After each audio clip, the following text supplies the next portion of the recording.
ఈ డేని మరి ఒక ఎంటైర్ డేని జ్ఞాపకం చేసుకొని కొన్ని కొన్ని కొన్ని ఇక్కడ జరుగుతున్న పరిణామాలు చూసి మరి ఎంతో డెవలప్ కావాల్సిన ఏరియాని ఇంకా ఇంకా ఎంతో డెవలప్ చేయాల్సింది.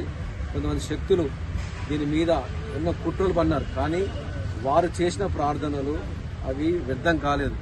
మరి ఎందుకంటే వారి మిషనరీస్ ప్రార్థన ఏంటంటే ఇక్కడ దేవుని పరిచర్య, ఎడ్యుకేషను, వెల్ఫేరు, పేదవారికి విద్య, అదేవిధంగా మరి ఆధ్యాత్మికంగా స్పిరిచువల్గా పాస్టర్స్ని తయారు చేయడం, అది వాళ్ళ ఉద్దేశం. మరి అది లెగసీ ఎప్పుడు ఆగదు.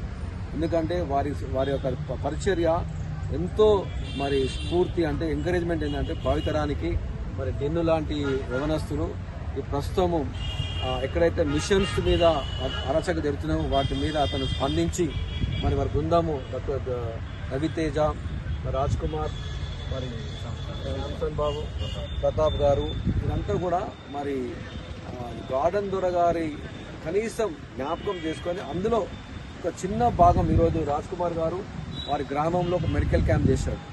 గతంలో కూడా మేము గార్డెన్ గారి పేరు మీద మెడికల్ క్యాంప్, ఇలాంటి వారి మెమరీస్ ద్వారా మనం చేయాల్సిన పనులు ఎన్నో ఉన్నాయి.